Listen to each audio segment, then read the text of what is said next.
Well, hello, X-Lite enthusiasts. It's Ron Howard back at it again.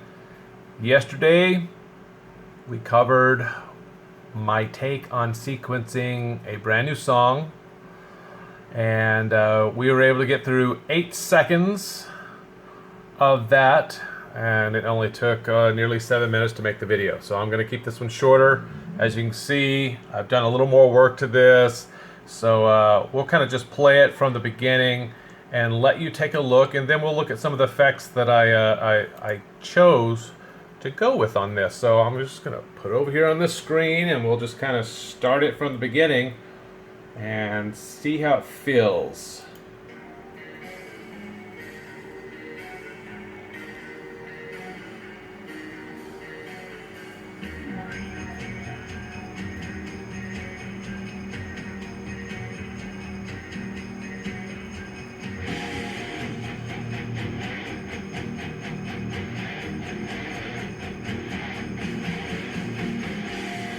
All right, that's it so far.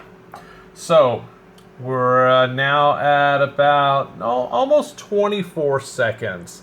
So there were some changes I made. You know, when we last explored this, we were right in this section over here. So maybe I had some of this stuff going on. This was my Mega Tree trying to look like a guitar. I'm still not completely happy with the way the strings are responding, so I'm going to play with that more and see if I can make that better.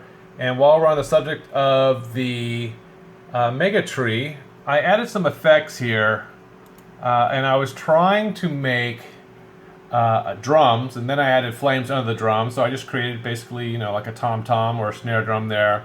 And I tried to simulate drumsticks on it. I'm not real happy with the way that's looking right now. I may flip those horizontally to try to make it look like they're drumsticks coming down on the drum. But I think you get the idea of the concept I'm trying to go with here, just to make some drum sounds. And again, if we look at how I have this laid out, I just have flames on the bottom. I still have my marquee going on. That's going around the outside. I put in this bar here, which is just a solid color, and I made it blue. And what I did to make the design of the drum is I went to my handy dandy layer setting, and I used a lot of these different settings. So if I click through some of these different effects, you'll see here that I separated some areas that gave me the white bars. And you see all I'm doing is creating different zones within the Mega Tree that I want certain effects to happen. And that's where I get these, you know, drumsticks with the colors and the drum and the flame on the bottom to happen. So that's about 1, 2, let me show you here, 1, 2, 3, 4, 5, 6, 7, 8, 9, 10. 10 layers on the Mega Tree right there. So that's the most I've done thus far. So again, it's a work in progress. I'm not completely satisfied, to say the least, so I'll keep working at it.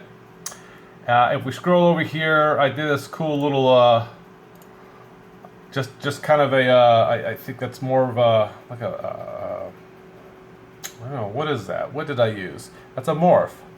And on top of the morph, I put a little bar, so what that looks like when I play it, just real simple, right? Yeah, okay, cool. And then I continued with flames on this, and then I was just experimenting with some different flavors of effects, and I ended up with this kind of cool thing here that kind of goes in rhythm with the music, and I kind of like this. It's kind of unique and different, and really what I'm trying to do is tell a little story and build up to it, because it's kind of a heavy rock song. And you'll notice that I'm not doing anything real Christmas-like with this. I'm trying to keep this kind of as a surprise where everyone's going to think, oh, you know, this guy's like sequencing rock songs. And but the turn is when it goes into the Santa lyrics, then we'll start bringing in more of a Christmassy feel, and then we'll go back to the rock feel, and hopefully we can create a motif from that. You'll also see that I did a lot of little bouncy things back and forth. I created these little, to me they're like just things blazing across the sky, maybe like a comet or something like that. And I just kind of randomly put these in here to trail across. And let's just play this section here, and I'll go back over here so you can see that. Just kind of random like. And you see I have flames on the mini trees. And you're probably wondering, what are those little fluttering things up there on your spinner? Well, on the spinner, I created, I'm using layers here. And on the bottom layer here, I'm using basically, this is just this tool here, which is a single strand, right? And the single strand is set up like this.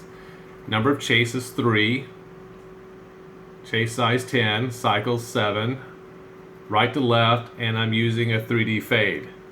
I'm not doing anything else, you know, I'm doing probably I'm doing just the red and the blue, and then timeout is 0.4, and I don't think I'm doing an in transition, nope, just out. So that by itself wouldn't look too exciting, but when I added this on top, which is this little character up here, that's the, I'll learn all these, the shockwave. Well, when I put the shockwave above it, the settings were really simple. I just used 50-50 for my coordinates. Radius real small, radius 2, 10, width 5, and width 2. And what that did was create this effect. And I'm using these colors here. Okay, important to note, almost every time I'm using the line tool up here, well, I didn't here, but a lot of times when I'm using that line tool, I'll change the default to single line. Now that didn't make a difference over here when I did that, because it is single line. Oh, well, let's try that again. It did make a difference. Oh, nah, I like the other one better. But that is kind of cool. But it is kind of a cool thing to see just the difference in using single line on effect versus default. So let's go back to default. Okay. And then I'm going to change it to per preview. And I'm not digging that. But when I change it to single line, that's kind of cool. Kind of like that. But I think I like the default better because it's using the effect up here. And on that effect, I am using Shadow 1 on 2. And for the main one, it's normal. So the bottom one I'm using on this guy here, I'm using normal for my layer blending. For the shockwave effect on top, I'm telling it Shadow 1 on 2. And maybe after I play with this stuff for another 3 to 6 months, I would be able to tell you without a shadow of doubt exactly what each one of these do and have them memorized and know exactly what effect I'm looking for. But I'm still in that learning phase where I've got to try them out. There are so many combinations with this application to give you creative freedom and that artistic expression, non-threshold, no holds barred experience that for me, I just have to keep trying new combinations. And when I stumble upon something really super cool, I try to embed that in my memory and possibly use that later. So that's it. Let's just maybe take this from the start one more time and hear the 24 seconds and see what we think of it.